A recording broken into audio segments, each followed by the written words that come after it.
Bismillahirrahmanirrahim.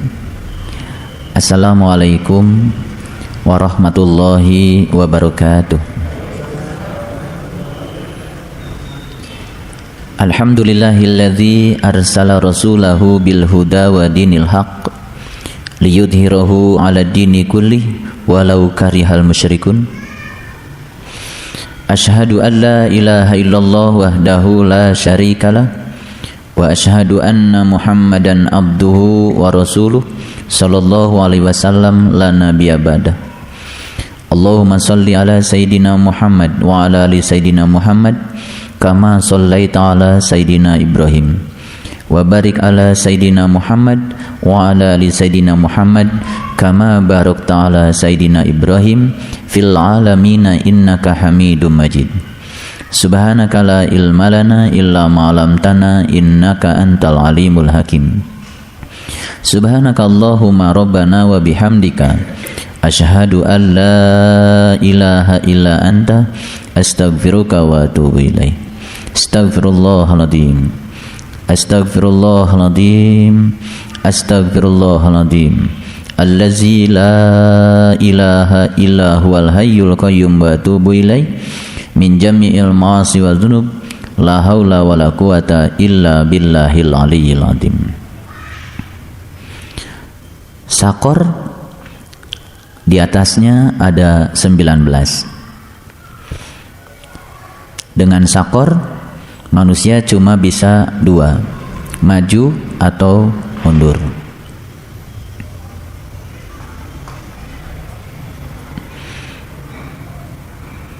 Bersyukurlah mereka yang bisa selalu maju, walaupun tidak banyak kemajuannya, tapi hari-harinya selalu menjadi lebih baik, terutama keyakinannya kepada Allah Subhanahu wa Ta'ala. Bencana besar yang melanda manusia pada saat manusia itu sudah tidak memiliki lagi keinginan untuk menggunakan sakor untuk maju. Bencana yang paling besar adalah ketika Allah sudah mencabut keinginan seseorang untuk menemuinya. Maka bersyukurlah mereka-mereka yang senantiasa diberi semangat oleh Allah untuk tetap setiap saat merindukannya, setiap saat menemuinya, di mana saja, kapan saja, dan itu merupakan suatu anugerah Allah yang sangat besar. Itu sebabnya mari kita syukuri kenikmatan yang semacam itu, karena ternyata itulah kenikmatan yang paling besar.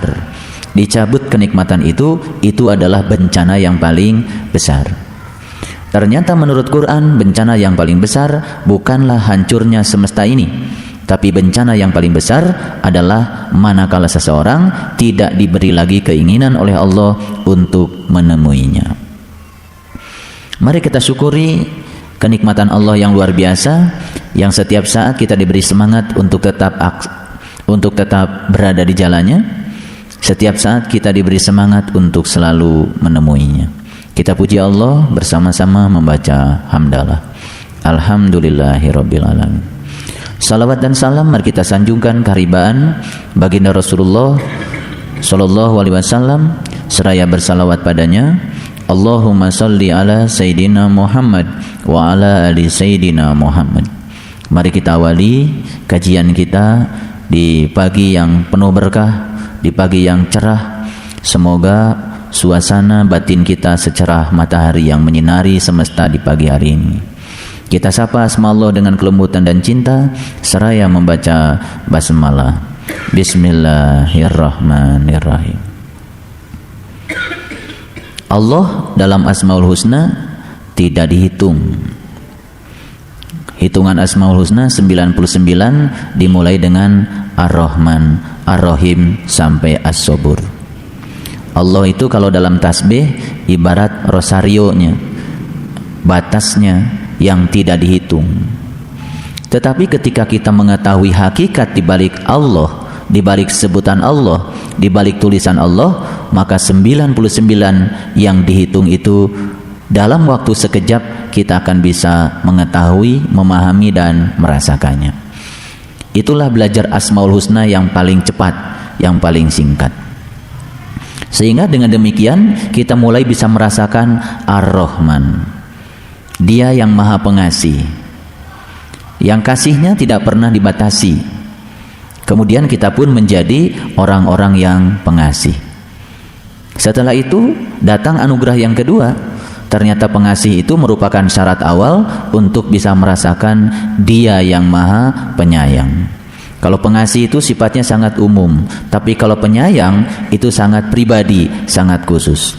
Kalau pengasih itu sangat luas, meliputi urusan jasmani dan rohani. Ternyata penyayang itu lebih condong pada urusan rohani. Mereka yang sudah mendapatkan Ar-Rahim, maka dia akan mempancarkan kasih sayangnya kepada semesta ini. Maka dia akan mendapatkan yang ketiga, Ar-Rahman, Ar-Rahim, Al-Malik. Menyadari sepenuhnya bahwa segala yang ada di dalam dirinya adalah kepunyaannya, termasuk dirinya. Setelah itu dia akan mendapatkan suatu kebebasan. Tidak ada perasaan takut kehilangan apapun, karena dia menyadari sepenuhnya bahwa ada yang namanya Al-Malik. Begitu dia menyadari Al-Malik, dalam waktu yang singkat dia akan merasakan Al-Qudus, suci bersih batinnya, tidak ada rasa-rasa yang lain, rasa takut, rasa khawatir menjadi hilang. Setelah itu maka dia akan mendapatkan Assalam, ya damai. Jadi ternyata tidak mungkin seseorang itu tiba-tiba mendapatkan Assalam, kedamaian, kalau dia tidak mendapatkan Al-Qudus.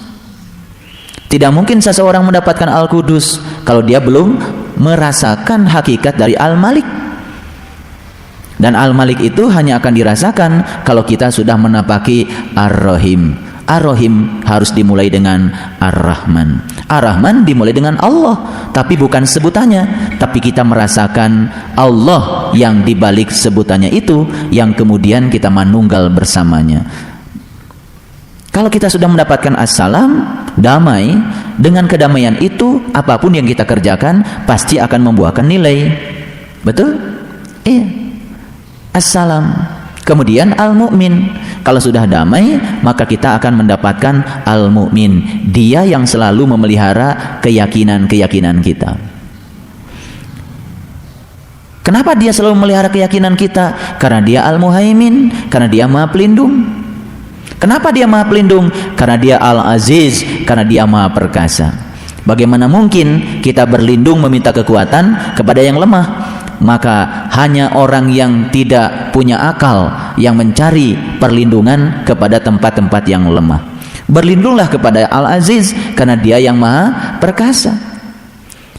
Bukan sekedar Maha Perkasa, karena dia Al-Jabar yang Maha Memaksa. Terkadang kita ini harus dipaksa oleh Allah. Disuruh untuk murah hati, ternyata nggak ngerti-ngerti, ya dipaksa oleh Allah. Dibenturkan kita dengan segala peristiwa yang menyebabkan kita harus menjadi murah hati, kan dipaksa. Betul nggak? Terasa nggak kalau kita kadang-kadang harus dipaksa?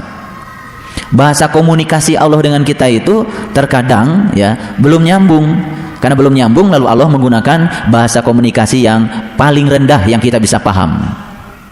Anak kecil umur 3 tahun pernah digigit nyamuk, lalu bentol-bentol badannya. Pengalaman digigit nyamuk itu akan terasa pada dirinya, sehingga kata digigit menjadi sesuatu yang menakutkan.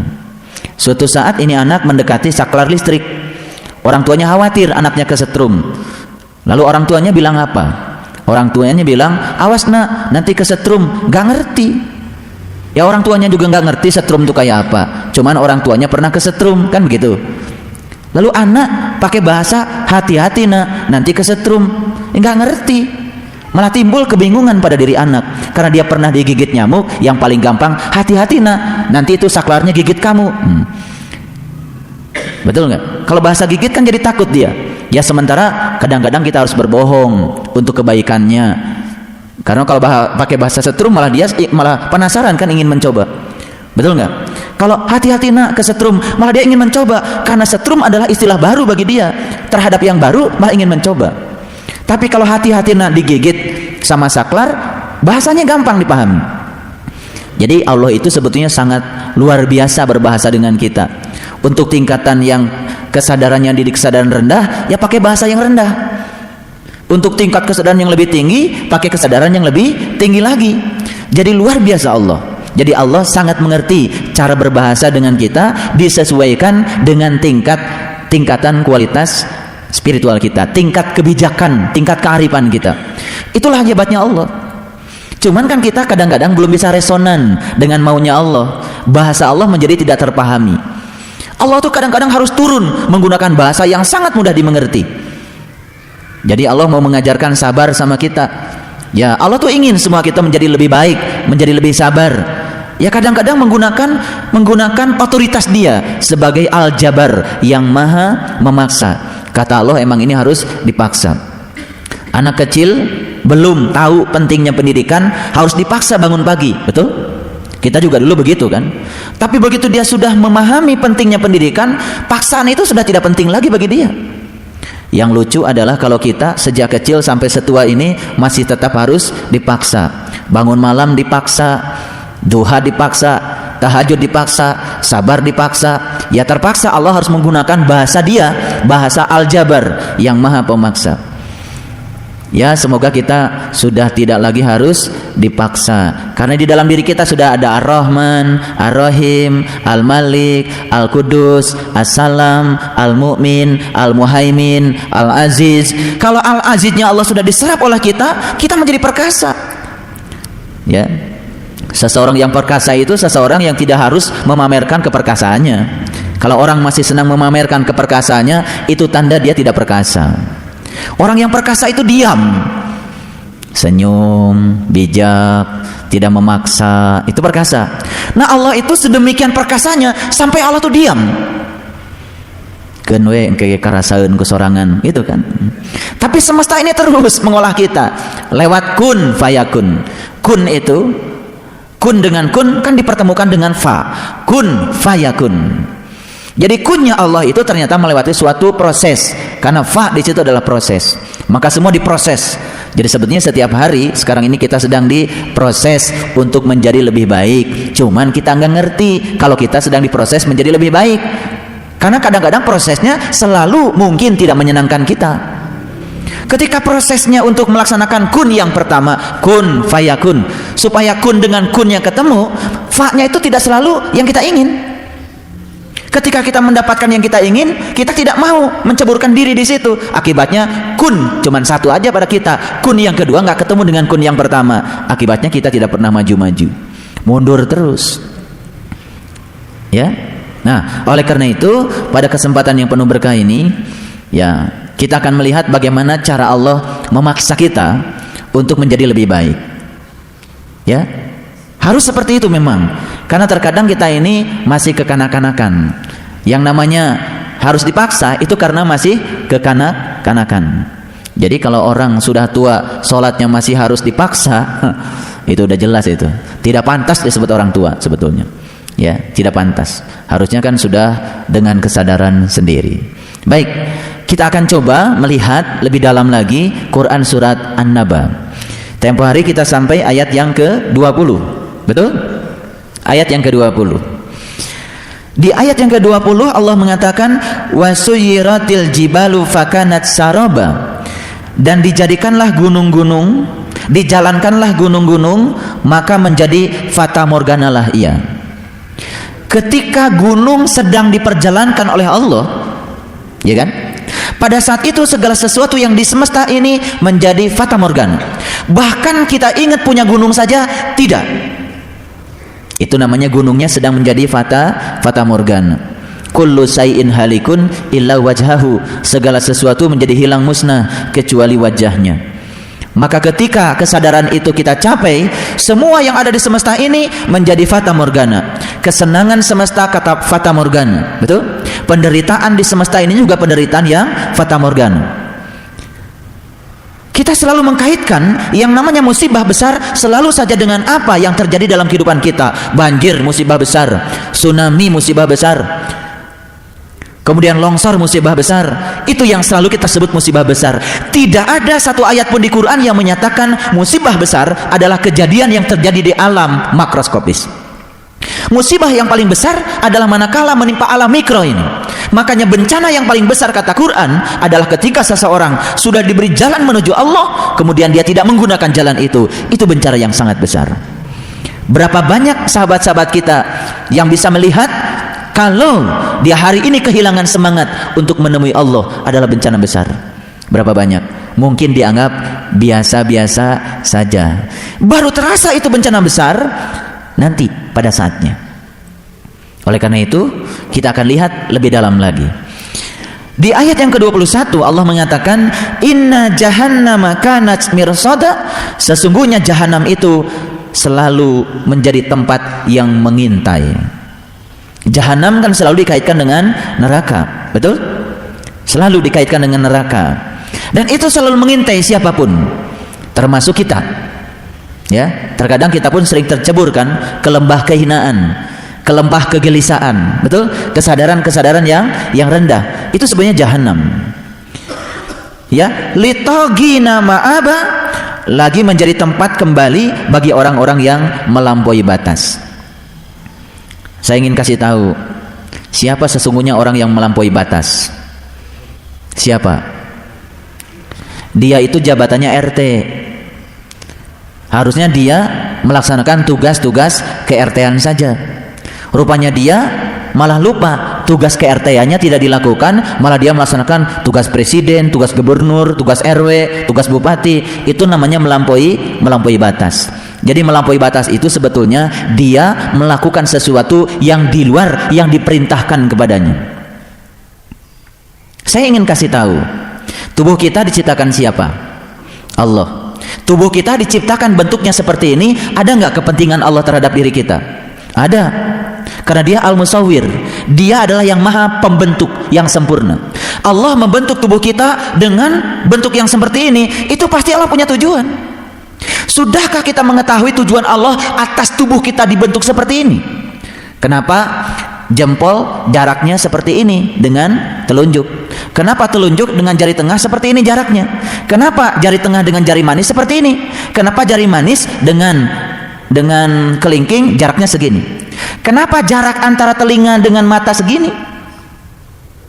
Tidak ada orang ya yang ketika memasangkan ini ya di tujuh yang Allah ciptakan di dalam dirinya kemudian menjadi tidak pas. Tidak ada. Misalkan jarinya kepanjangan atau jari tengahnya kependekan. Tidak ada. Sudah dipasangkan begini kemudian tidak bisa nyambung. Nggak ada yang ininya lebih pendek dari ini. Sedemikian luar biasa karena dia al-musawwir. Tapi berapa banyak yang sadar kalau tangan ini diciptakan oleh dia yang bernama al-musawwir. Lalu dia gunakan tangan ini semau dia, hanya untuk kepentingan dia. Dia tidak pernah sadar kalau di balik dia ada Tuhan yang menciptakan. Dia yang maha pembentuk yang bernama al-musawwir, dan dia menciptakan ini demi untuk kepentingan dia. Begitu kita menggunakan ini tidak untuk kepentingan dia, itulah orang-orang yang melampaui batas. Berapa lama kita melampaui batas karena ketidaktahuan kita? Yang luar biasa, setelah diberitahu dia tetap melampaui batas. Kalau dulu melampaui batasnya kita karena kita belum ada yang memberitahu. Sekarang sudah diberitahu masih juga tidak menggunakan ini untuk kepentingan dia yang menciptakan ini. Bukankah dia telah melampaui batas? Betul? Ayo, supaya kita tidak melampaui batas, maka kita harus belajar meniti ke dalam diri, menemukan atas dasar keinginan apa Tuhan ciptakan kita, atas dasar tujuan apa Tuhan ciptakan kita, sehingga kita hidup sesuai dengan yang diciptakan oleh Tuhan. Kita hidup sesuai dengan Tuhan menciptakan kita, sesuai dengan tujuan Tuhan menciptakan kita, maka menjadi selaras hidup kita. Nah, ketidakselarasan kita dalam hidup ini karena kita tidak mencoba untuk mencari tahu kenapa Tuhan ciptakan saya. Tahu sekarang yang melampaui batas. Nah, kalau berdasarkan kajian kita menurut Quran surat An-Naba ayat yang ke-22, kalau begitu berapa banyak orang yang melampaui batas? Tubuhnya hanya digunakan untuk kesenangan-kesenangan dia. Betul? Tapi tubuhnya tidak digunakan untuk kesenangan Allah. Jadi sama saja dengan Pak RT yang ditugasi untuk menjadi RT, malah dia melaksanakan tugas-tugas RW, tugas-tugas bupati, camat, gubernur, presiden, kan jadi melampaui kewenangannya. Sebetulnya banyak sekali manusia di semesta ini yang melakukan sesuatu melampaui tugas kewenangannya. Di Quran Allah bilang, Inna rabbaka huwa a'lamu biman dhalla an sabilih. Hanya aku, kata Allah, yang tahu siapa yang sesat dan siapa yang di jalanku. Kita menilai orang lain sesat, kita menilai orang lain salah, kita menghakimi orang lain, melampaui batas. melampaui batas, karena kewenangan yang diberikan kepada kita tidak seperti itu. Kata Allah, tugasmu ya kerja saja, hasil wilayahku. Kita masuk pada wilayah hasil, melampaui batas, melampaui batas. Maka untuk orang yang melampaui batas, ya tempatnya jahanam. Jadi kesimpulannya sebelum kita lanjut, kenapa selama ini kita sering gelisah? Sebenarnya kuncinya cuma satu, karena kita sering melampaui batas, melampaui kewenangan tugas yang Allah berikan kepada kita. Betul? Kata Allah, tugasmu hanya menjadi kepanjangan tanganku untuk menyampaikan kasih sayangku. Yang terjadi apa? Kita tidak mengalirkan diri kita untuk menjadi kepanjangan tangan Allah, malah kita menjadi tangan sendiri. Lalu Allah malah diatur berdasarkan tangan kita, bukan kita menjadi kepanjangan tangannya. Melampaui batas pasti akan bertemu dengan jahanam. Jadi kesimpulannya sebelum kita lanjut, ternyata selama ini yang menyebabkan kita sering jatuh pada jahanam karena kita sering melampaui batas kewenangan yang Allah titahkan kepada kita. Kita sering ngarang-ngarang sendiri terhadap kewenangan ini. Jadi hidup tidak menggunakan aturan Allah. Bisa dipahami? Kalau bisa dipahami, kita lanjutkan. Makanya Allah katakan di dalam ayat selanjutnya, mereka tinggal di dalamnya berabad-abad lamanya. Proses daur ulang kehidupan sekalipun terjadi pada dia bukan meningkatkan kualitas kehidupan dia, karena dia diberikan tempat yang lebih rendah dari tempat yang sebelumnya.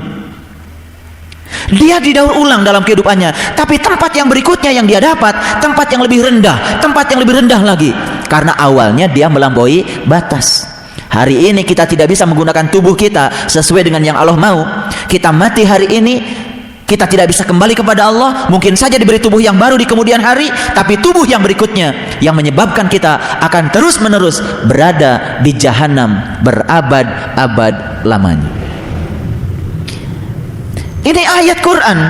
Mereka tinggal di dalamnya, nya itu mengacu pada jahanam tadi, berabad-abad lamanya. Mereka tidak merasakan kesejukan di dalamnya, dan tidak pula minuman, melainkan air mendidih dan nanah. Nanah itu kan sesuatu yang menjijikan, betul? Nanah itu kan virus, nanah itu penyakit. Kalau penyakit yang menjijikan, kemanapun dia pergi, yang dia tebar adalah penyakit. Penyakit kebencian, penyakit kedengkian, penyakit iri hati, ya, penyakit kemarahan. Kemanapun dia pergi, tidak pernah menciptakan kedamaian. Yang dia tebar adalah penyakit, yang dia tebar adalah air mendidih dan nanah. Air mendidih kan kalau kena orang bahaya, bisa mengelupaskan kulitnya. Kalau orang terkena air mendidih, bukan sekedar terkelupas, berikutnya dia akan merasakan sakit yang luar biasa. Jadi kalau orang lain masih merasakan sakit atas kehidupan kita, merasakan sakit atas keberadaan kita, berarti kita ini nggak ada bedanya dengan air yang mendidih. Kalau orang lain kedatangan kita menjadi berpenyakit, berarti kita masih menebarkan virus, masih menebarkan racun, menebarkan sesuatu yang sangat berbahaya. Awal muasalnya karena kita melampaui batas. Begitu melampaui batas, dapatnya jahanam. Kalau sudah dapat jahanam, tidak ada lagi kesejukan. Kalau tidak ada kesejukan, yang ada kegelisahan. Kalau kita punya kegelisahan, energi kegelisahan itu akan meradiasi ke sekitar kita. Makanya orang-orang yang semacam ini kan hidupnya juga tidak berguna.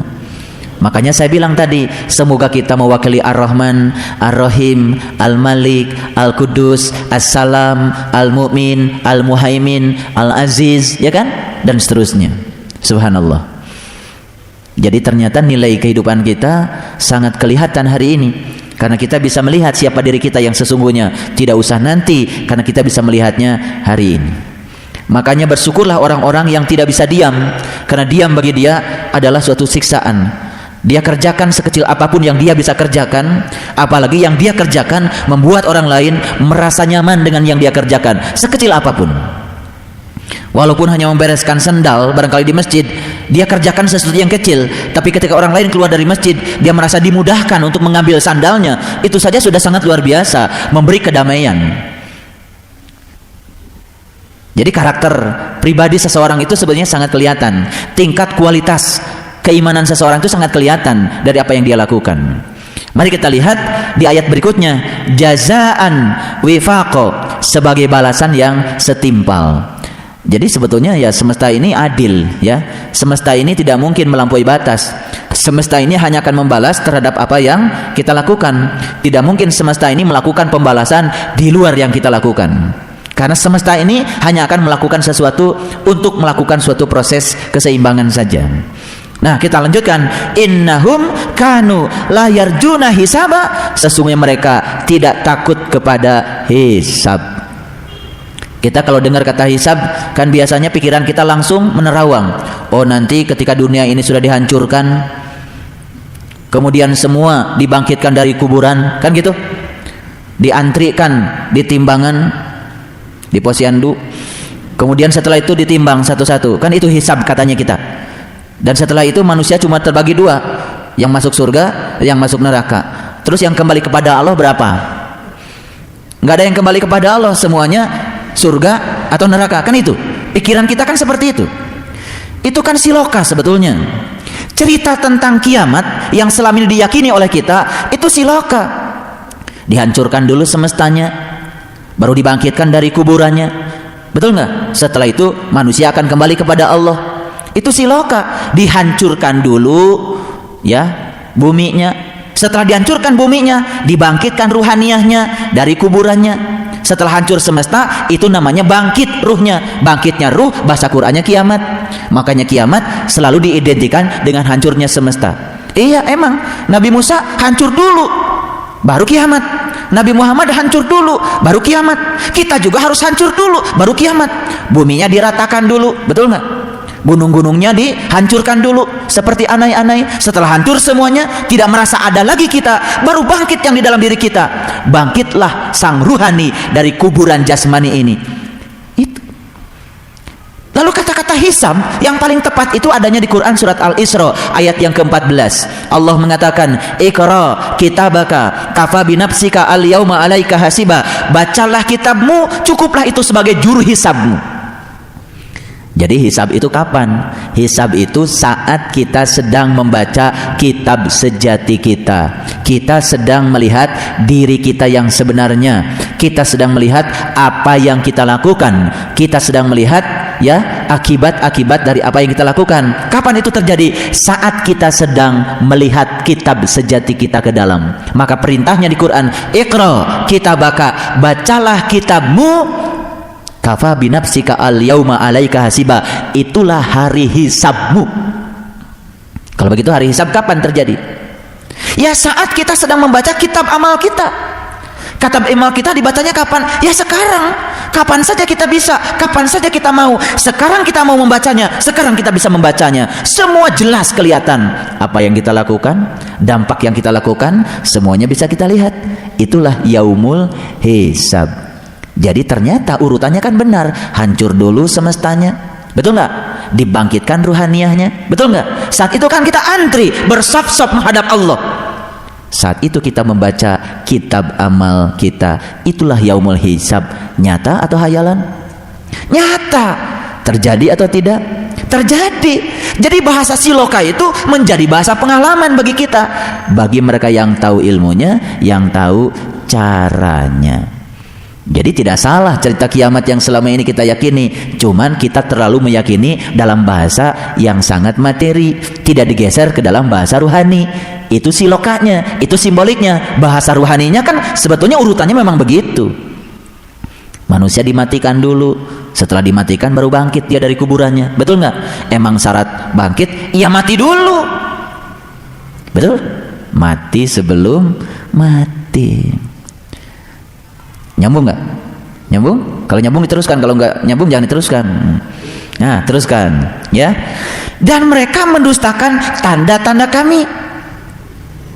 Siapa sih? Apa sih tanda-tanda kami? Kami di situ kan pakai K besar.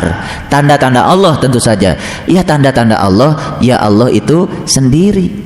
Jadi saat kita sedang menghisab diri kita, saat itu yang kita lihat adalah tanda-tanda Allah. Tanda-tanda Allah, ya Allah itu sendiri. Dan sungguh, dengan sungguh, ya dengan sesungguh-sungguhnya.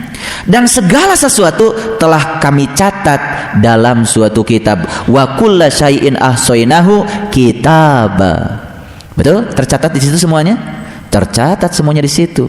Makanya saya sudah sampaikan waktu kaji Quran surat Al-Qiyamah, membaca Quran yang benar itu adalah saat dimana kita membacanya tanpa menggerakkan lidah. Iya, itu membaca Quran yang sesungguhnya tanpa menggerakkan lidah. Kata siapa? Ya kata Quran. Beruntung mereka yang sudah bisa membaca Quran tanpa menggerakkan lidah. Nah, karena itu rasakanlah, dan kami sekali-kali tidak akan menambah kepadamu selain daripada azab, illa azab. Makanya sekali kita jatuh, kemungkinan berikutnya jatuh lagi, kemungkinan berikutnya jatuh lagi. Jadi sebetulnya kita itu dari lapisan bumi yang pertama masuk pada lapisan yang kedua, masuk pada lapisan yang ketiga, masuk pada lapisan yang keempat, masuk sampai lapisan yang ketujuh.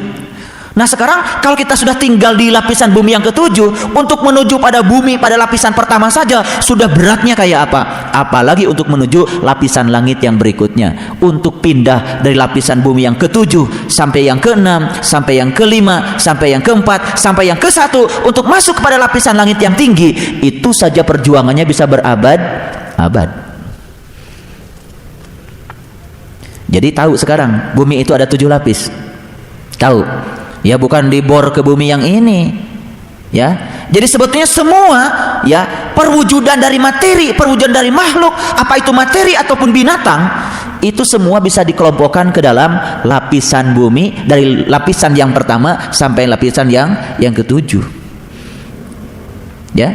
Kalau tinggal di tempat yang paling rendah, itu paling rendah. Kalau kita kan tinggal sekarang di tempat yang agak lumayan, walaupun rumah kita lain-lain, ya kan? Tapi lumayan kan? Kita tinggal di bumi yang ini, di lapisan yang ini. Coba kalau tinggalnya di lapisan yang lebih rendah lagi, betul nggak? Iya, di lapisan yang lebih rendah lagi. Yalah, lapisan yang agak rendah, kuda misalkan, jarinya saja sudah jauh, betul nggak? Jarak dari sini ke sini dengan jarak dari sini ke sini udah jauh, kan nggak mungkin dia bisa melakukannya, betul? Nggak mungkin. Yang mirip-mirip aja monyet, ya kan? Makanya kan Allah di Quran mengatakan wa kunu qiradatan khasiin, aku kutuk kamu menjadi kera yang amat hina. Sama sih, punya tis'ata asyara, sama-sama punya yang 19, tapi dia nggak ngerti cara menggunakannya. Maka Allah bilang aku kutuk kamu menjadi kera yang amat hina. Jadi kalau begitu banyak nggak kera? Ya banyak. Itu adalah lapisan bumi yang lebih rendah. Nanti akan terdegradasi lebih rendah lagi, lebih rendah lagi. Untuk naik itu sesuatu yang luar biasa, berabad-abad kata Quran. Itulah jahanam. Kita teruskan, ya. Inna lil muttaqina mafaza. Sesungguhnya orang-orang yang bertakwa dia mendapatkan kewenangan. Siapa yang bertakwa? Kan sudah saya jelaskan berulang-ulang. Yang mengambil janji diangkat gunungnya, betul? Diperjalankan gunungnya. Ketika dia memperjalankan gunungnya, semuanya menjadi fata morgana. Kenikmatan yang ada di dunia ini saat kita sedang berjalan gunung kita menjadi kenikmatan yang fata morgana. Makanya dunia ini kenikmatan yang menipu bagi yang tahu. Tapi yang belum tahu kenikmatan selain dunia, dia akan melihat dunia ini adalah kenikmatan yang sesungguhnya. Untuk siapa dunia ini kenikmatan yang sesungguhnya? Untuk orang-orang yang tertutup. Untuk orang-orang yang terbuka, yang sudah merasakan kenikmatan di luar itu, dunia ini fata morgana kenikmatannya. Tapi bagi orang yang tertutup, dunia ini kenikmatannya nyata, senyata-nyatanya. Jadi kalau hari ini kita masih memandang kenikmatan dunia sebagai kenikmatan yang nyata, berarti kita masih tertutup. Gitu. Jadi kita bisa lihat ya dari cara dia memandang dunia, tertutup atau tidak tertutup.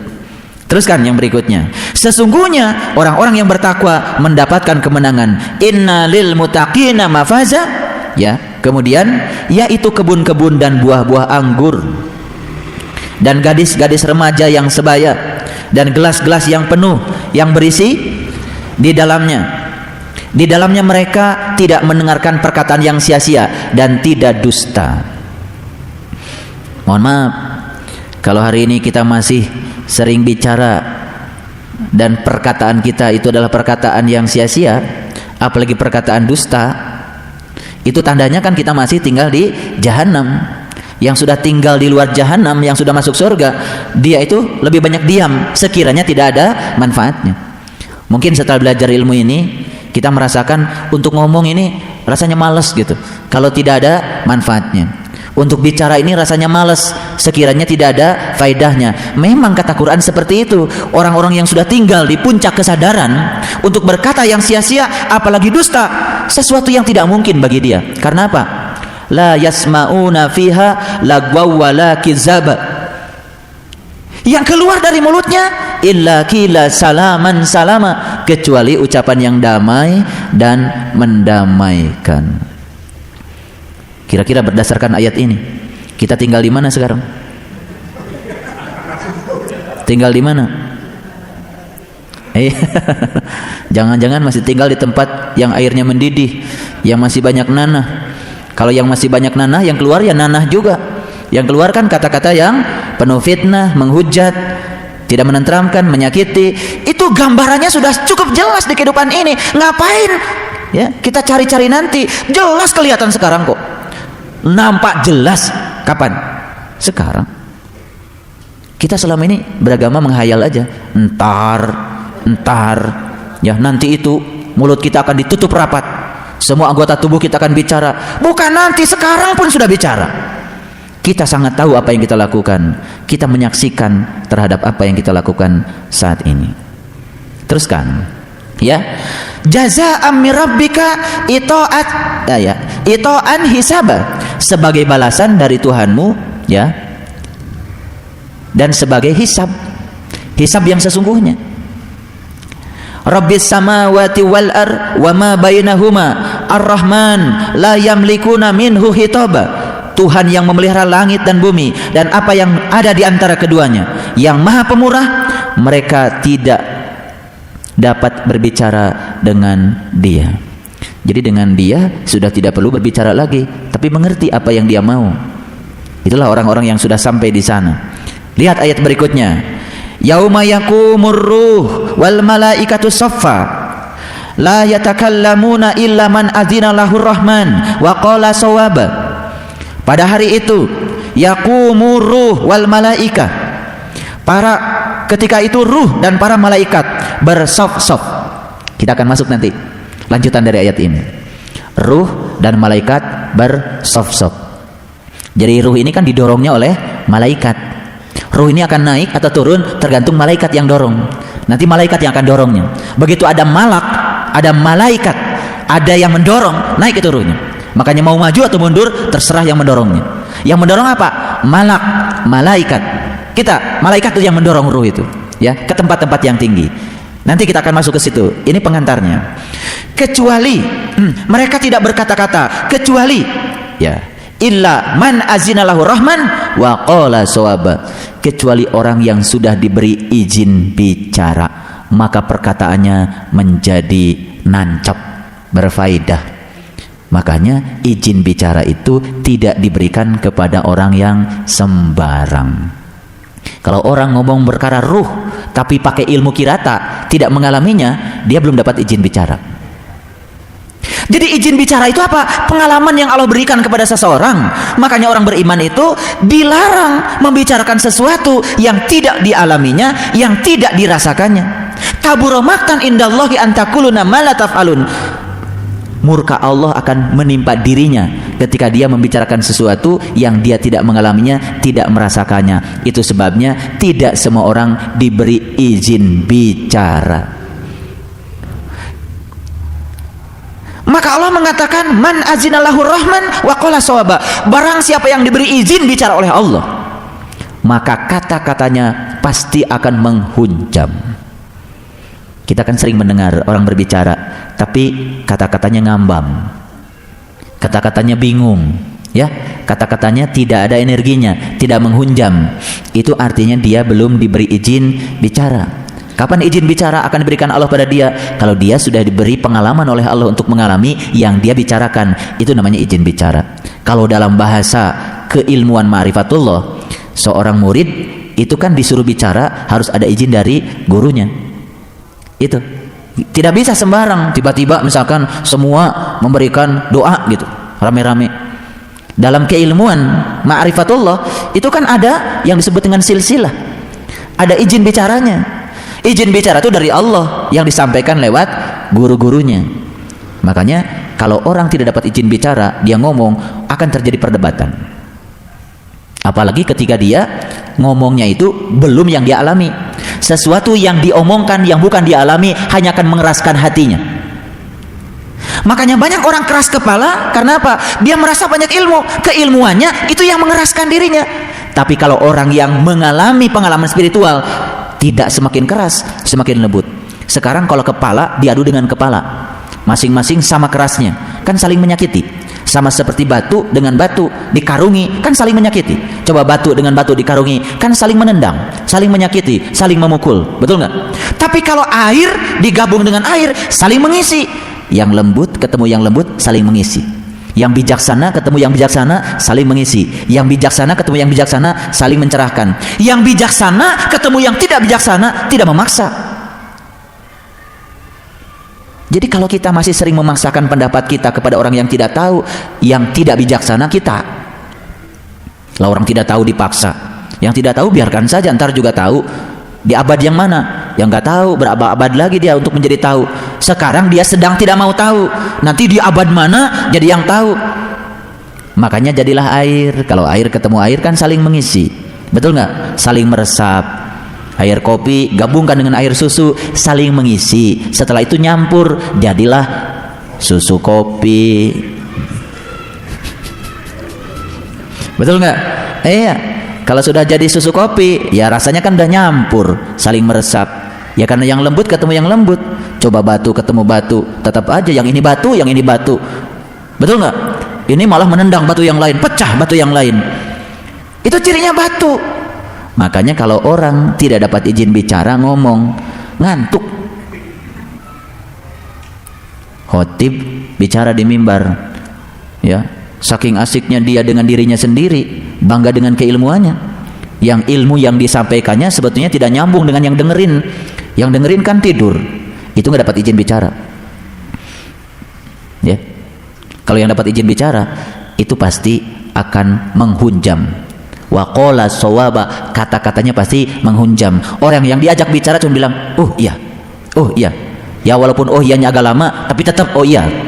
Oh iya iya iya. Agak lama tapi iya juga. Itu masih lumayan itu. Waqala shawaba. Ada langsung iya, ada langsung oh-nya lama dulu baru orang lain udah ketawa, baru ya ketawanya nanti setelah bubaran pengajian. Itu lumayan masih ikut ketawa kan? Masih nyambung. Ya. Bisa diteruskan? Nah, ini yang akan kita bicarakan. Itu sebabnya sekarang tugas kita adalah mendorong ruh itu dengan malak yang ada pada diri kita agar ruh ini mencapai alam-alam yang tinggi. Kalau sudah mencapai alam yang tinggi, dia dapat izin bicara di alamnya sendiri. Jadi Allah itu luar biasa ya. Sangat luar biasa. Allah sangat mengerti. Makanya kenapa setiap pengajian saya memulai dengan subhanaka la ilma lana illa ma 'allamtana innaka antal alimul hakim. Maha suci Engkau ya Allah, sungguh aku tidak mengerti apa yang dibutuhkan masing-masing orang di tempat ini. Tapi Engkau yang meliputi segala sesuatu. Engkau Al-Latif, Engkau yang Khabir. Engkau meliputi seluruh manusia yang ada di sini. Karena Engkau meliputi semuanya, pasti Engkau Maha tahu atas semua kebutuhan orang-orang yang di sini. Sehingga yang dibicarakan pasti nyambung. Oh, ternyata itu saya banget, nyambung kan? Gitu. Oh, itu ternyata gue banget, nyambung kan? Gitu. Jadi kalau di sini ada orang yang terasing, merasa omongan saya tidak nyambung, nyureng gitu. Nah, dua kemungkinannya. Pertama, saya tidak dapat izin bicara. Yang kedua, Bapak tidak dapat izin mendengar. Itu. Ya, izin bicara saja kan tidak adil, harus ada izin mendengar.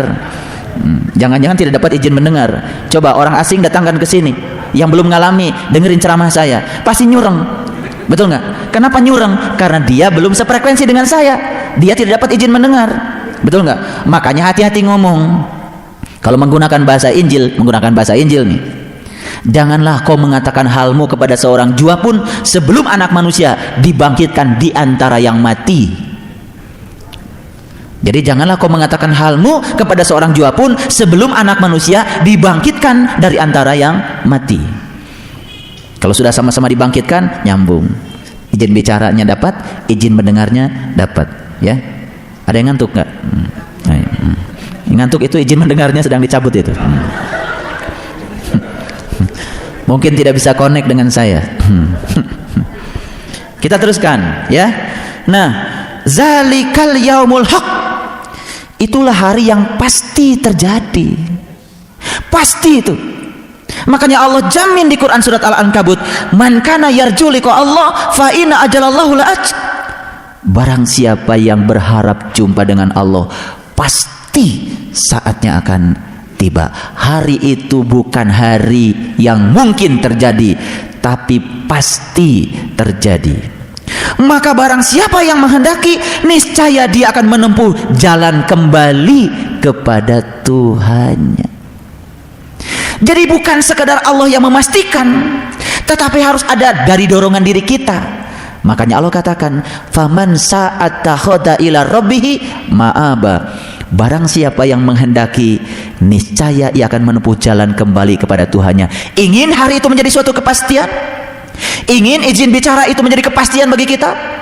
Kalau izin bicara itu ingin menjadi kepastian bagi kita, maka kata Allah, kita harus menempuh jalan kembali kepada Tuhan kita. Pasti hari itu akan terjadi. Bicaranya nanti sudah tidak pakai kata-kata lagi. Yang ada cuman ya, ya, sami'na wa ta'na. Luar biasa. Jadi mengerti sekarang kenapa spiritual itu ada makom-makomnya, kenapa spiritual itu ada tahap-tahapannya. Jadi kalau kita sedang berbicara dengan orang lain, kemudian kita memaksa orang lain memahami yang kita bicarakan, hentikan. Karena itu akan menjadi batu dengan batu. Yang satu keras memberinya, yang satu keras menolaknya. Sama-sama keras, diadu tuh batu dengan batu. Makanya suatu kezaliman menyampaikan ilmu kepada mereka yang tidak membutuhkannya. Suatu kezaliman menahan ilmu dari mereka yang membutuhkannya. Ini yang disebut dengan izin bicara. Pak, kemarin saya ngasih pencerahan, terus malah ngajak berdebat. Tuh, nggak dapat izin bicara, ngasih pencerahan. Ya, apa sih yang kamu sampaikan? Quran surat ini, Quran surat lah, ayat itu belum terjadi pada dirimu udah disampaikan. Ya debat. Sekarang kita paham perdebatan agama, perbedaan pendapat itu muncul karena masing-masing belum dikasih izin bicara. Kenapa tidak dikasih izin bicara? Karena malaikatnya belum mendorong ruhnya ke alam-alam yang tinggi. Makanya kita dorong dulu ruh itu dengan malaikat, dengan malak yang ada di diri kita untuk masuk ke alam-alam yang tinggi. Di alam itu kita dapat izin bicara. Pak, saya lagi nyuci saja dengerin ceramah di CD Bapak, rasanya nyambung. Gak apa-apa, mau lagi nyuci lagi apa, nyambung kalau sudah dapat izin mendengar. Ada, saya beli CD punya Bapak, pusing Pak. Lah, belum sama frekuensinya, pusing kan? Ujungnya apa? Menghujat dengan tingkatan pikiran dia. Akhirnya nyalahin orang. Wah, sudah tambah keras hatinya, semakin menjadi batu. Nanti ketemu batu lagi, sudah berantem, pakai golok, pakai apa? Agama jadi sumber kekerasan. Subhanallah. Harusnya kan agama menjadi sumber kebijaksanaan, sumber kelembutan. Kita teruskan, ya. Inna anzarnakum adaban qariba. Sesungguhnya kami telah memperingatkan kepadamu, ya, siksa yang sangat dekat. Yauma yanzurul mar'uma qazzamat yadahu wa yaqulul kafirin ya laitani kuntu turaba.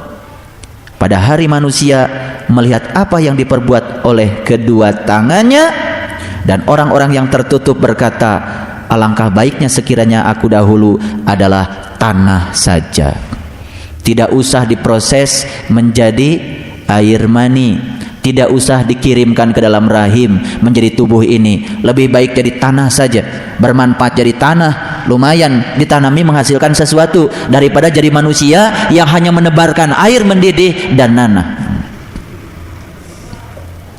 Itu sebabnya Allah katakan, laqad khalaqnal insan fi ahsani taqwim. Aku telah bentuk kamu dalam bentuk yang sangat tinggi, yang sangat agung. Summa radadnahu asfala safilin. Dan kemudian dia akan memiliki derajat yang jauh lebih rendah dari asalnya. Asalnya dia dari tanah, dibentuk menjadi sempurna. Ketika dia tidak menggunakan kesempurnaannya, maka dia akan dikembalikan lebih rendah dari tanah. Makanya orang yang tertutup berteriak kepada Allah, kalau tahu begini, udah aja gue dulu jadi tanah saja, manfaat. Paling tidak kan ada orang bikin saung di situ, betul nggak? Paling tidak ya ada toge di situ jatuh tumbuh, betul? Paling tidak ada biji kacang panjang jatuh di situ, tumbuhlah 2 atau tidak daun kacang panjang, lumayan jadi lalap sambal, betul nggak? Memberi manfaat. Terang kieu mah tuh mending jadi tanah we kapungkur teh. Ini tanah yang sudah diproses, betul? Ini tanah semua yang sudah diproses, diserap oleh akar mineralnya, kemudian tumbuh menjadi daun, tumbuh menjadi buah, kemudian masuk ya di dalam inti sel kehidupan kita, dan kemudian bertemulah sel sperma dengan sel telur di dalam rahim ibu. Kemudian dibentuklah kita menjadi manusia yang sempurna. Tapi kita sampai hari ini tidak pernah tahu buat apa aku dibentuk menjadi yang seperti ini. Kenapa Tuhan ciptakan anak telinga? Lama kita nggak ngerti anak telinga ini fungsinya buat apa ya? Kok pakai jendil-jendil di sini? Kenapa Tuhan ciptakan tubuh saya kok ada bempernya? Ada bempernya. Dulu kita juga nggak ngerti. Setelah kita tahu, subhanallah, kalau nggak ada bemper sulit kasih bemper. Betul? Semua nggak ngerti, baru ngerti kemudian. Ketika kita berkaca di depan cermin, coba selidiki dari mulai atas sampai sini, subhanallah, semuanya Allah ciptakan ma khalaqta hadza batilan, tidak ada yang sia-sia. Ya, jangan berteriak seperti itu. Kalau begini, ya Allah, kenapa tidak dulu saya jadi turab saja, jadi tanah saja? Kenapa engkau bentuk menjadi yang seperti ini? Karena ketika sudah dibentuk yang seperti ini, kemudian tidak bisa menggunakannya, itu menjadi suatu bencana yang amat sangat besar. Sekarang kita pindah turun ke bawah. Lihat ayat yang ke surat yang ke-69. Sudah. Surat Al-Haqqah. Al-Haqqah juga diterjemahkan hari kiamat. Jadi episode yang sekarang ini kita lebih banyak bicara untuk memperkokoh keilmuan kita. Memperkokoh keilmuan kita supaya tidak ada keraguan lagi. Sudah ketemu? Subhanallah. Ya, Al-Haqqah itu hari kiamat. Saya tidak akan membahasnya sebagaimana urutannya Al-Haqqah. Sekarang lihat ayat yang ke-13. Al-Haqqah ayat yang ke-13. Sudah? Nah, sebelum saya membahas itu, saya lupa. Lihat dulu Al-Ma'arij. Al-Ma'arij. Al-Ma'arij surat yang ke-70 di atasnya Al-Haqqah. Ya. Kita masih di sekitar ini, Al-Ma'arij apa artinya? Tempat naik. Sudah tahu tempat naik? Ya itu. Kalau tidak ketemu dengan seorang penunjuk jalan, cari tempat naik bingung, malah cari taraje. Di kampung ada orang sedang manjat pohon kelapa. Sebetulnya dia sih mau ngambil kelapa. Ketahuan sama orang yang punya pohon kelapa. Kamu ngapain itu pakai naik-naik? Emang apa ini? Itu pohon kelapa punya saya. Dikira ini jalan ke langit, Pak. Barangkali dia anggap pohon kelapa Al-Ma'arij, tempat naik. Tempat naik yang selama ini kita tahu kan taraje. Betul nggak? Subhanallah, ternyata tempat naik itu ada di dalam diri kita. Subhanallah. Baik, kita lihat ya. Seseorang peminta telah meminta kedatangan sesuatu yang bakal terjadi. Ya. Untuk orang-orang kafir yang tidak seorang pun dapat menolaknya. Minallah dzil ma'arij, dari Allah yang mempunyai tempat-tempat yang naik. Jadi sebetulnya ya, di ayat yang keempatnya kita lihat di sini, kita melihat kuncinya. Ta'rujul malaikatu waruh ilaihi fi yaumin kana miqdaru khamsina alfasana. Mohon maaf, di situ ada Jibril nggak? Ada Jibril? Nggak ada. Di situ cuma dikatakan ta'rujul malaikatu, naiklah malaikat, waruhu dan ruh, ilaihi menghadap Tuhannya, fi yaumin kana miqdaruhu khamsina alfasana, yang kadarnya satu hari di sana sama dengan 50.000 tahun. Jadi kalau mau naik harus di tempat naik, betul? Tadi kan dikatakan di Quran surat apa tadi? An-Naba di bagian yang ujung, ya kan? Jadi agar kita itu ya bisa mendapatkan suatu pengalaman yang sesungguhnya, maka di situ dikatakan malaikat dan ruh itu harus naik. Malaikat harus mendorong ruh untuk naik sampai di puncak kesadarannya. Di situ dia mengalami suatu pengalaman. Lalu setelah pengalaman itu dia dapat man azinallahu rahman wa qala sawaba. Di situ dia dapat izin bicara. Jadi kalau ingin dapat izin bicara ternyata harus naik di tempat yang tempat naik, ya. Dengan cara apa naiknya? Mendorong ruh dengan malak yang ada di dalam diri kita untuk mencapai ilaihi, untuk mencapai Tuhan yang kadar pencapaiannya satu hari di sana sama dengan 50.000 tahun di sini. Subhanallah. Makanya beruntung yang sudah bisa naik, ya. Ngerti sekarang? Sudah tahu tempat naik? Ya, itulah tempat naik. Jadi kalau kita ingin naik harus di tempat naik. Berapa banyak orang yang kalau ditanya ingin naik nggak keimananmu, jawabnya pasti ingin, betul nggak? Nah terus kemudian ditanya lagi, gimana caranya? Ya di tempat naik. Disitulah kita akan mendapatkan keyakinan, di situ kita akan mendapatkan tasdikun bil qalbi, betul? Keyakinan kita selama ini bertambah terus karena kita sering naik di tempat naik. Orang yang tidak pernah naik di tempat naik tidak pernah akan bisa naik. Tuh, makanya Allah bilang di Quran, sesungguhnya aku telah memberikan keterbukaan kepadamu, yaitu keterbukaan yang nyata. Maka aku akan tambah iman yang ada padamu dengan iman-iman tambahan dariku. Nah, cara Allah menambahkan keimanan dengan memperkokoh pengalaman kita ketika kita sedang naik.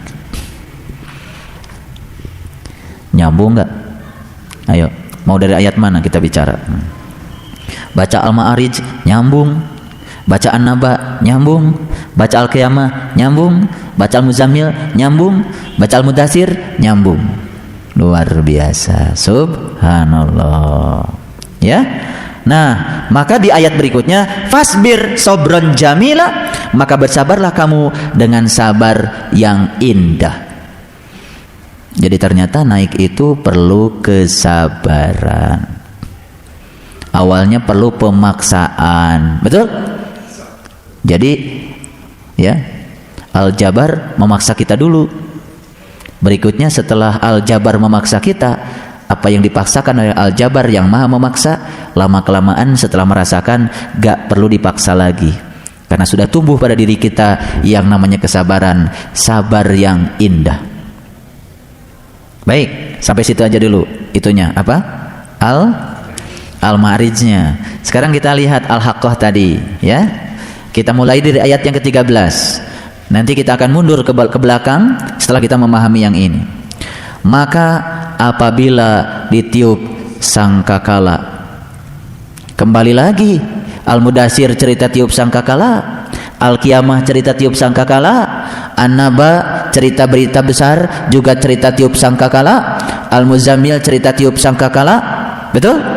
Kita ketemu lagi di Al-Haqqah, ceritanya sama, tiup sangkakala. Makanya cerita tentang kiamat selalu diawali dengan tiup sangkakala. Secara siloka juga yang diyakini kita selama ini kan begitu.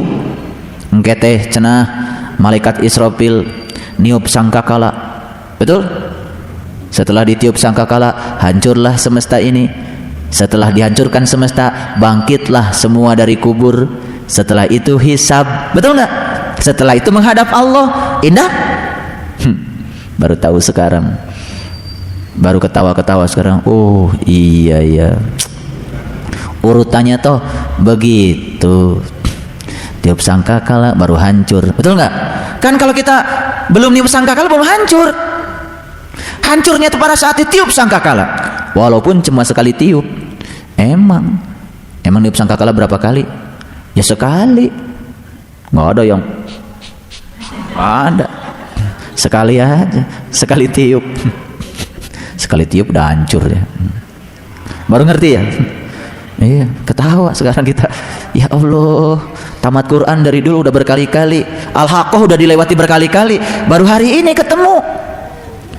Nah, maka apabila sangkakala ditiup sekali tiup, diangkatlah bumi dan gunung-gunung. Betul? Terasa enteng mengangkat bumi ini.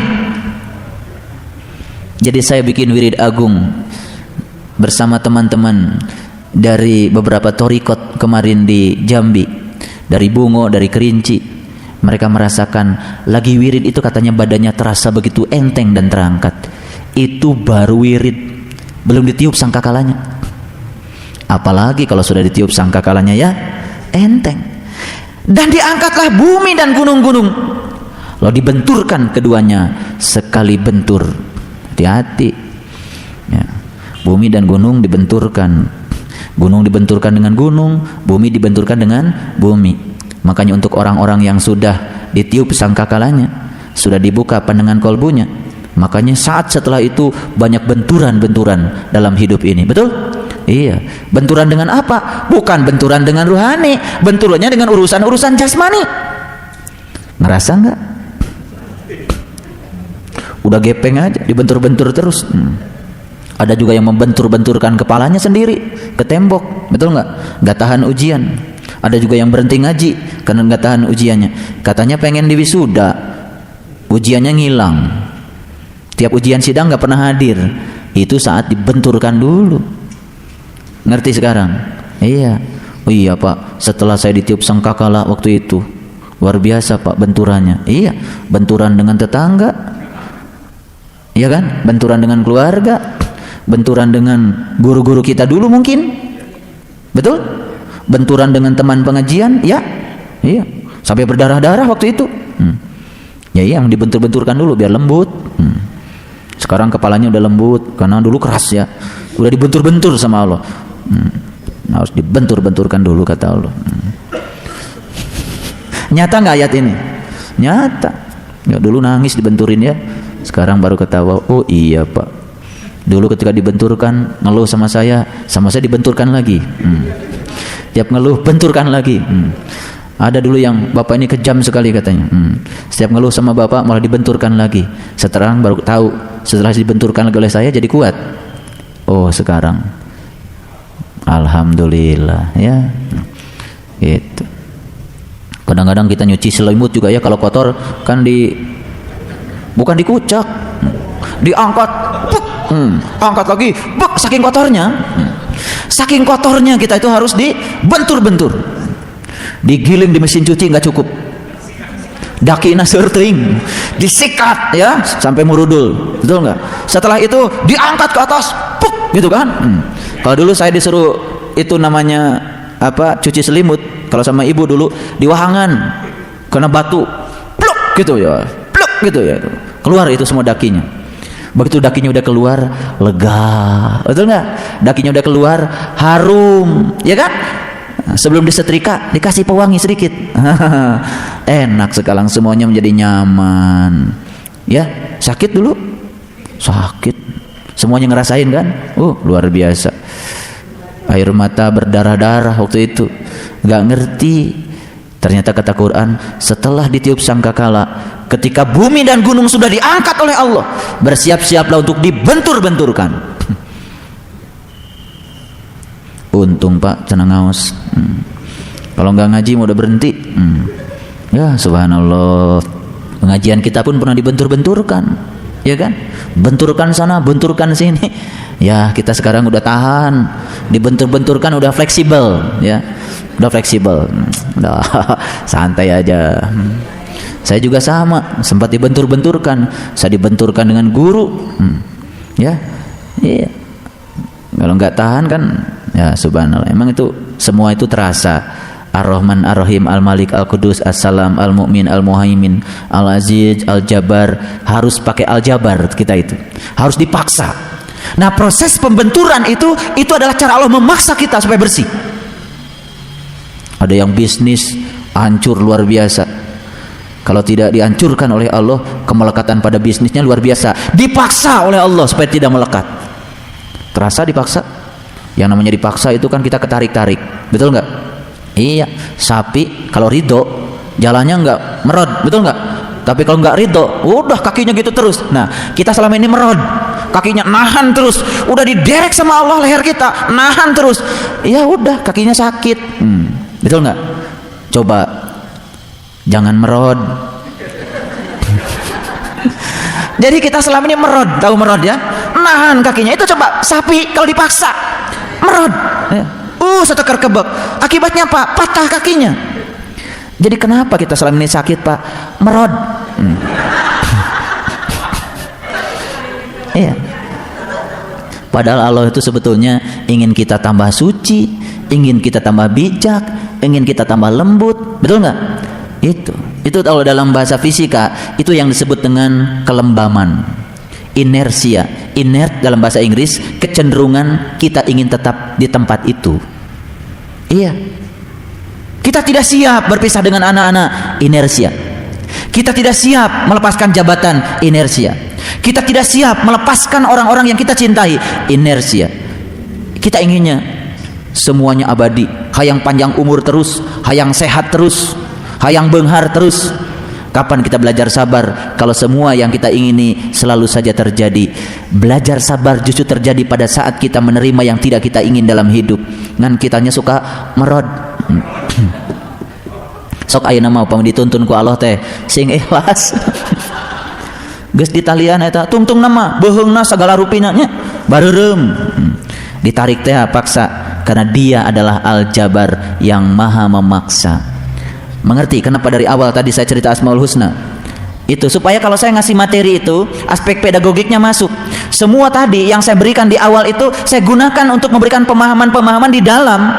Oh, kenapa tadi saya bicara Al-Jabar? Karena intinya hari ini kita mau cerita bahwa sebetulnya selama ini kita dipaksa oleh Allah karena kita merod, nyeri. Nu nyeri hati, nu nyeri sirah. Gitu. Sok kalau dulu kata Allah teh ikhlas, ridho, sabar, tidak akan terjadi proses penyakitan itu. Semuanya menjadi lurus, mulus karena kita membiarkan kita dituntun oleh Dia yang maha menuntun kita. Percayakan kita kepada Dia karena Dia adalah Al-Aziz, karena Dia adalah Al-Muhaimin. Dia maha melindungi sekalipun mungkin sakit, tapi percaya kalau Dia sedang melindungi kita. Dia tidak mau kita kembali bukan pada Dia. Dia ingin agar kita kembali padanya saja. Kita ingin kita kembali padanya saja. Lalu dibelokkan ke sini, dibelokkan ke sini karena sudah terlalu jauh jalan kita. Dolalam ba'id. Sesatnya kita dulu sudah sesat yang sejauh-jauhnya. Makanya ketika dibelokkan capek. Ibarat ini jalan, di sini ada apa? Ada cabang. Harusnya kita tuh ke kiri. Kita sudah terlalu jauh. Ditarik dulu untuk ke sini supaya jalan lurus. Cuman kita nggak sadar karena kita ini sering sok tahu, karena kita ini sering jadi Tuhan. Ketika dipaksa oleh Tuhan untuk kembali ke jalannya, kita nggak mau, jadi sakit. Coba kata Allah, lemeskan badanmu, ikuti aku saja. Bahasa Ayanda Guru kan mengalir bersama Allah seperti air yang mengalir. Ikuti saja aliran takdirnya, aliran keinginannya, jangan memaksa Dia. Semuanya akan mulus-mulus saja. Kita akan mengerti suatu saat ternyata semua karena Dia adalah Al-Muhaimin, karena Dia adalah Sang Maha Pelindung. Subhanallah. Ngawas Asmaul Husna mah tiba heula. Iya. Baru tahu Al-Jabar pagi ini bukan? Ya enggak apa-apa. Pagi ini juga baru tahu. Lumayan. Umur sudah berapa? 78. Baru tahu Al-Jabar ayeuna. Ari apal Asmaul Husna mah tiba heula. Enggak apa-apa, segitu juga husnul khotimah. Husnul khotimah daripada tidak kan? Iya. Kata orang Padang talambe, terlambat. Tapi kan terlambat lebih baik katanya daripada tidak sama sekali untuk orang yang terlambat. Ya, hiburannya orang kan begitu, membela diri. Ya, membela diri daripada tidak kan itu. Memang peribahasa itu kadang-kadang begitu ya. Ada hiburannya. Ya untuk orang yang terlambat kan lumayan ada hiburan.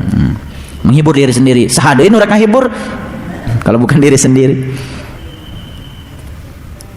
Subhanallah. Ya, mau diteruskan? Setelah dibentur-benturkan, gunung dengan gunung, bumi dengan bumi, bumi dengan gunung, dibentur-benturkan dengan segala kehidupan, terjadilah dalam diri kita kemuakan terhadap dunia. Lahirlah pernyataan Ibnu Atha, beruntunglah ketika kamu sedang dibuat muak kepada dunia, karena Tuhan sedang membuka jalan untuk kita lari kepadanya. Kemuakan pada dunia karena Tuhan sedang membuka jalan agar kita lari kepadanya, daripada kita terus asik dengan dunia sedangkan Tuhan sedang menghentikan jalan kita kepadanya. Baru ngerti, ternyata saya muak dengan ini, muak dengan itu. Sudah cari yang namanya uang, udah banyak pun tetap menggelisahkan kita. Akhirnya suatu saat muak karena selesai dibentur-benturkan. Kalau nggak dibenturkan, kapan kita muaknya? Ada orang yang menipu kita, ada orang membohongi kita. Ternyata dunia ini kotor, muak. Datanglah Al-Hikam, bersyukurlah kamu yang telah dibuat muak oleh Tuhan ke dalam dunia ini, karena Tuhan sedang mengulurkan tangannya kepada kita untuk menarik kita kepadanya. Indah? Indah. Sekarang nggak boleh ya berburuk sangka lagi pada kehidupan. Semuanya indah. Maka setelah dibentur-benturkan, setelah muak, baca ayat berikutnya. Fa yauma idzin waqa'atil waqi'ah, maka pada hari itu setelah muak, setelah capek, lelah, ini tisuk, sore, setelah bertahun-tahun jadi keledai yang dikejar oleh singa yang liar, capek juga akhirnya. Betul? Gus piknik kaditu, piknik kadieu, beak tah, nurek dipiknikan deui. Bali entos 10 kali, kemana deui? Hawaii entos. Las Vegas geus ngasaan. Mana deui? Ujung perjalanan semua manusia adalah diam, hening, dan kembali kepada Allah. Ayo, benar nggak ayat ini? Betul. Masa Allah cerita yang nggak betul? Cuman selama ini kan kita nggak ngerti aja ayatnya. Subhanallah. Maka namanya juga al-haqqah. Al-haqqah sebenarnya adalah kebenaran. Hak. Ikuti aja. Di sini katanya al-haqqah hari kiamat. Betul. Untuk mencapai kebenaran emang harus kiamat. Tapi al-haqqah sebenarnya adalah kebenaran. Betul kiamat setelah dibentur-benturkan. Jadi kalau baru tawajuh, dibenturkan, lulus, nggak akan lanjut kiamatnya. Makanya yang dipilih oleh Allah untuk sampai di sini sedikit. Makanya kata Allah, sullatum minal awalin wa qalilu minal akhirin. Awal nama seueur rame, tungtung namangan saeutik, wa qalilu minal akhirin. Ini sisanya yang sudah dibentur-benturkan. Sesanangan sakieu. Inilah yang akan dikiamatkan oleh Allah, yang sudah lari ya, hanya bangga dengan ilmu. Sudah dapat doa ini, doa itu. Udah dapat yang 30, pengen yang 40. Jadi koleksi, terus membanding-bandingkan. Ibu tos kenging, abi mah kamari. Ibu yang ini kayak keledai, lari lagi kejar. Abi tacan bapak, cari lagi, mengejar terus. Apa yang didapat? Gak dapat apa-apa, cuman jadi debt collector aja. Akhlaknya tidak berubah, kebijaksananya tidak berubah. Karena apa? Dia cuman sampai ditiup sangkakala, can kiamat. Belum diangkat bumi dan langitnya, belum dibentur-benturkan. Saat dibentur-benturkan, lulus. Beruntung, wajah-wajahnya bersinar. Karaos pisan pak, karaos. Iya, kalau ngaji itu harus sampai karaos. Kalau can karaos belum ngaji. Kalau baru mengumpulkan sejumlah ayat can ngaji. Saya cuma menegaskan apa yang ayahanda ibunda mengalaminya. Cuma menegaskan saja. Itulah kebenaran. Itu jalan kita memang seperti itu. Siapa nabi dan rasul yang tidak dibentur-benturkan? Siapa para sunan para wali yang tidak dibentur-benturkan? Kita inginnya sekaum dengan para nabi. Tapi begitu diproses kayak nabi, lulus. Mau jadi apa kita? Jadi syarat untuk dikiamatkan harus dibenturkan. Lihat ayat berikutnya. Setelah kiamat lalu terbelahlah langit. Setelah terbelah langit, melihat bulan yang purnama, matahari yang indah, bintang-bintang yang bertaburan luar biasa. Karena pada hari itu langit menjadi lembut, bukan lemah, menjadi lembut. Betul? Ketika kita sedang berada di langit itu terasa lembut, sejuk, betah, damai. Alim turun dari dia teh. Tapi kan masih ada tugas, turun lagi ke sini. Setelah itu di sini udah berbentur-benturan lagi dengan batu-batu yang keras, ya kan? Udah, nanti naik lagi, kiamat lagi. Betul? Terbelah lagi langit, lembut lagi. Turun ke bumi, keras lagi. Tapi naik lagi. Karos.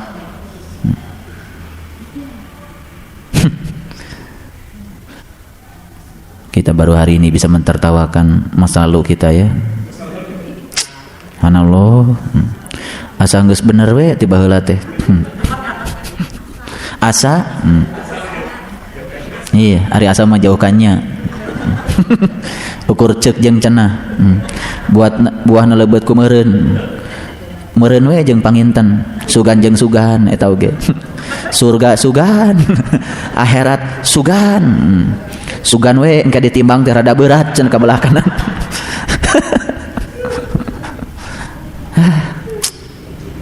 Subhanallah. Kemudian ayat berikutnya, dan malaikat-malaikat berada di penjuru-penjuru langit. Yang saya bicarakan di Al-Mursalat, malaikat yang mendorong kebaikan, malaikat yang mendorong untuk menyebarluaskan ya rahmatnya Allah, malaikat yang membedakan yang hak dengan yang batil. Semua malaikat bertebaran di seluruh penjuru. Malaikat-malaikat yang mendorong kita. Itu baru kita kupas ayat 1-5 di Al-Mursalat. Belum seluruhnya. Nanti ada episodenya. Perlahan dulu. Dan pada hari itu 8 malaikat menjunjung aras Tuhanmu di atas mereka. Kok 8 sih? Karena 8 aras membicarakan 8 lapis kesadaran yang ada dalam diri manusia. Kesadaran Adam, kesadaran Yahya, kesadaran Yusuf, kesadaran Idris, kesadaran Harun, kesadaran Musa, kesadaran Ibrahim. Baru lapis yang ke-8 adalah Sidratul Muntaha. Makanya orang yang sudah berada di puncak kesadarannya, seluruh malak yang diceritakan dalam Quran surat Al-Mursalat itu fungsional. Malaikat yang mendorong kebaikan, malaikat yang mendorong rahmat, malaikat yang mendorong supaya terbang dengan kencang, ya kan? Semua fungsional malaikat itu. Luar biasa. Pada hari itu kamu dihadapkan kepada Tuhanmu. Tiada sesuatu pun dari keadaanmu yang tersembunyi. Semua menjadi terang benderang. Semuanya bertawajuh kepada Allah Subhanahu wa taala. Saat itu kita nyatakan, inni wajjahtu wajhiya lilladzi fataras samawati wal ard hanifan wa ma ana minal musyrikin. Kita sudah tidak selingkuh lagi kepada Allah. Semuanya menjadi sesuatu yang luar biasa. Shadaqallahul adzim. Terima kasih atas segala perhatiannya. Mohon maaf atas segala kesalahan. Barakallahu wa lakum. Assalamualaikum warahmatullahi wabarakatuh.